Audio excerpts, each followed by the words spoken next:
O ponto de divisão do destino eterno. Apocalipse 15, de 1 a 8.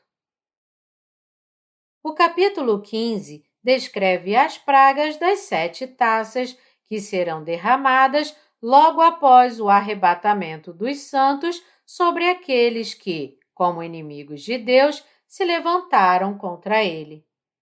O número 7, que aparece em comum no Apocalipse como os 7 selos, as 7 trombetas e as 7 taças, significa a perfeição de Deus e seu poder onipotente. Jesus Cristo é o Deus onisciente e onipotente. Que Jesus é o Deus onisciente e onipotente para nós significa que nosso Senhor Jesus é o Deus Todo-Poderoso para quem nada é impossível. Nosso Senhor Jesus é o próprio Deus que planejou todas as coisas e que tem o poder de cumpri-las. Os santos, como tais, devem louvar ao Senhor Jesus por sua onisciente e onipotente majestade e poder revelados através das pragas e das 7 taças que ele derramará sobre este mundo. Agradecemos ao nosso Senhor Jesus pelo fato de que tal julgamento é possível por sua onisciência e onipotência.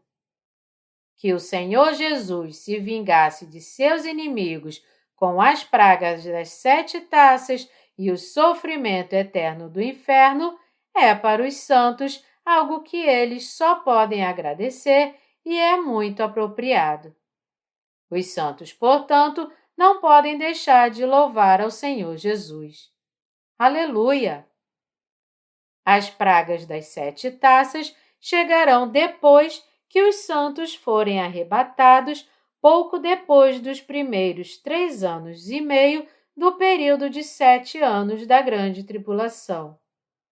Por causa dessas pragas das 7 taças, os corações dos inimigos de Deus ficarão abatidos, e ao descobrirem que nosso Senhor Jesus é o Deus Todo-Poderoso, eles o temerão. O sinal grande e admirável, declarado no versículo 1, refere-se às últimas pragas que serão derramadas sobre este mundo, isto é, as pragas das 7 taças. O que a frase grande e admirável nos diz, por outro lado, é triplo. Primeiro, pela palavra da profecia, os santos já sabem tudo sobre as pragas que virão a este mundo. Segundo, os santos serão isentos das pragas das 7 taças. E terceiro, o poder dessas pragas das 7 taças, trazidas pelo Senhor Jesus, será mundial e fatalmente destrutivo.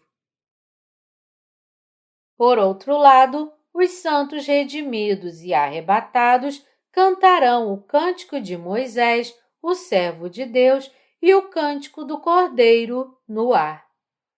O pano de fundo desse cântico, como pode ser visto em Êxodo 15, de 1 a 8, é o cântico dos israelitas, que louvaram ao Senhor Deus por seu poder e autoridade após cruzarem o Mar Vermelho, liderados por Moisés.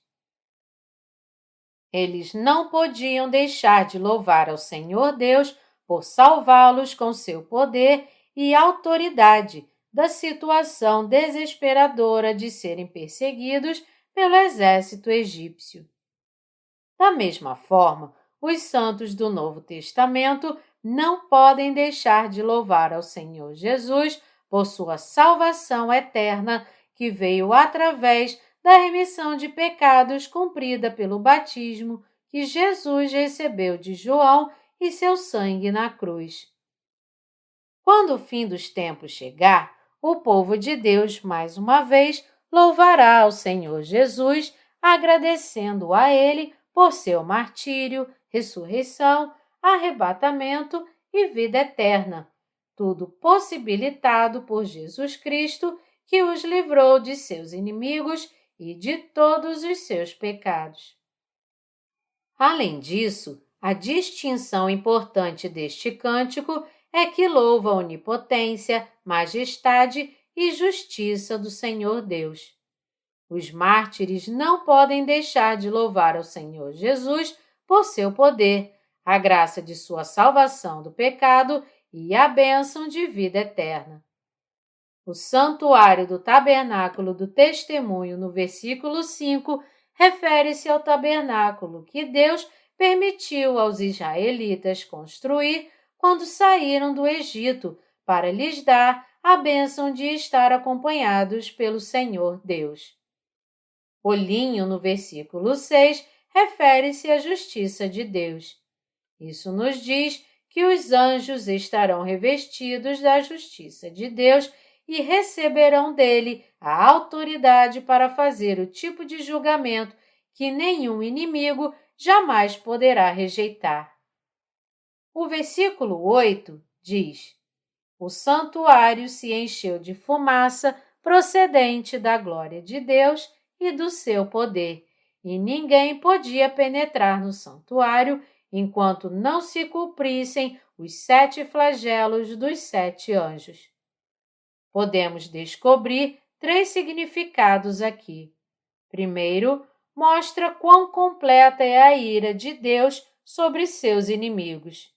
Segundo, nos diz que ninguém poderá entrar no santuário do Senhor Deus sem crer no batismo de Jesus Cristo e em seu sangue, pois a salvação dos pecadores por Deus é perfeita.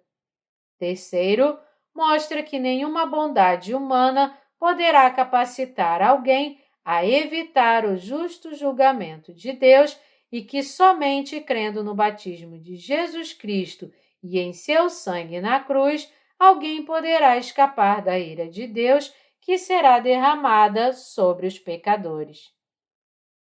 Os santos devem, portanto, apegar-se firmemente ao Evangelho e pregá-lo até o último momento. Aqueles que ainda não receberam a remissão dos seus pecados devem entender que estão condenados a enfrentar o justo julgamento de Deus e devem retornar o mais rápido possível ao Evangelho da Água e do Espírito dado pelo Senhor Jesus. A passagem nos mostra que, como o julgamento que Deus trará sobre seus inimigos com as pragas das 7 taças é perfeito diante de todos os olhos, ninguém jamais será capaz de detê-lo até que este julgamento do pecado esteja completo. O capítulo 15 de Apocalipse nos mostra que o Anticristo, Satanás, os demônios e todos aqueles que se opõem e não creem no Evangelho da Água e do Espírito, que nos foi disponibilizado pelo amor de Cristo, são os inimigos de nosso Senhor Jesus.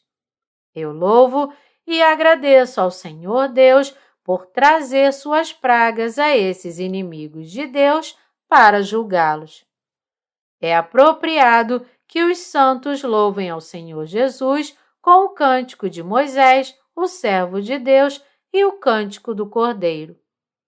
Ninguém pode impedir nosso louvor à justiça, poder, majestade e verdade do Senhor Jesus.